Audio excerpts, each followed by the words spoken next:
Peace and blessings. This is Ray Saghiwala, the divorced Muslimah coach. Today's verse comes from chapter 3, verse 60, and it says, "The truth is from your Lord, so do not be of those who doubt." You know, we're all looking for truth. We're all searching for truth, and we're actually wired that way. So where are we looking for it? Where do we look to what is truth, right? And many times we get confused in everything you think you're believing it's true, right? However, it doesn't work that way. Everything that we think, even our beliefs, are not always true, right? So we can't be misled by that. And this verse also took me to another verse in the Quran. Actually, it's right in the beginning of the Quran, and in Surah Baqarah, in the second verse, where Allah subhanahu wa ta'ala says, "This book has no doubt. In it is guidance for the God conscious." So it reminded me that, okay, so this source, there's no doubt or if this, then that. I'll tell you what misleads us. It's our own thinking. It's our own hypothesizing, or our own limited view and understanding of life. Okay, we are bombarded with so many images, audio, video. We're constantly downloading messages that seep in through our heart, through our eyes and our ears, right? So they affect our heart and its alignment with its creator, with its owner, right? And that is what separates us from our peace. So these messages that we're downloading, they can take us away from our goal, from our direction, from our fitra, if we're not conscious. And the verse that I just referred it to, for people who are God conscious, right? It's a guidance for people who are God conscious.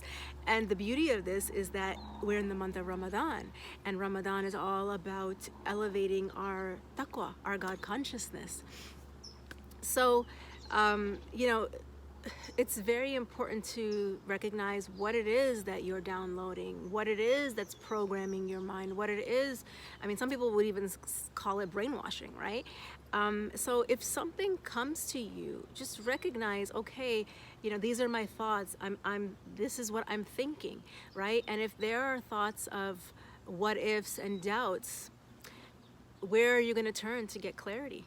And Allah subhanahu wa ta'ala is telling us, the Quran is where we're going to turn to get clarity. However, the guidance is only there for the people who are God conscious, meaning that I certainly have had my own journey of taqwa, of God consciousness, right? And it's in levels. It's not always the same as we strive for it. So the messages that you get from the Quran are going to hit you at a different level, are going to have a different meaning, are going to be absorbed into your heart in a very different way, based on the level of your God consciousness, based on the level of your taqwa, right? So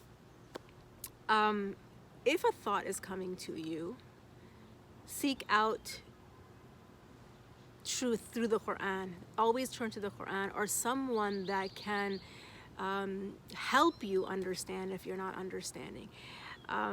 Meaning that don't be so quick to put your own thinking that is coming from the messaging or the programming or the conditioning that you've received your whole life through what has been downloaded, right? And that's the difference between divine guidance and wisdom, you know, or intuition, divine thinking, if you will, that Allah subhanahu wa ta'ala guiding us when we're connected to Him, when we're conscious of Him, is different than our own personal limited human thinking.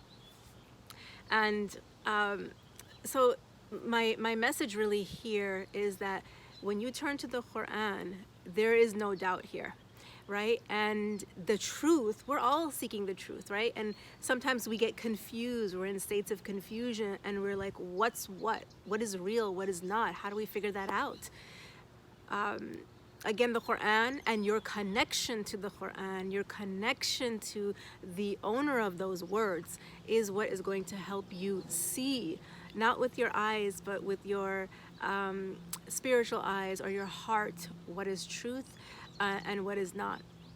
So, one other point I want to make about this: when doubts creep up for you in terms of your value, in terms of your worth, in terms of what's possible for you, just remember that is your own thinking that is tainting possibility, because we don't decide what's possible. We can, that's in Allah's hands. We can limit, we can put a barrier into us reaching or even trying to attain a possibility, right? So coming back to the whole point of this month is all about consciousness, God consciousness, right? And in order to have God consciousness or taqwa, we have to have a level of self-awareness, of self-consciousness. So this is an invitation and a reminder for myself and for you that every single moment we have an opportunity to elevate our taqwa, right? And our self-awareness. So as you rise every day, from the time you open your eyes to the time that you go to sleep, just know that there is an opportunity at every moment to be able to rise with taqwa this Ramadan. Assalamu alaikum, Allahi wa barakatuh.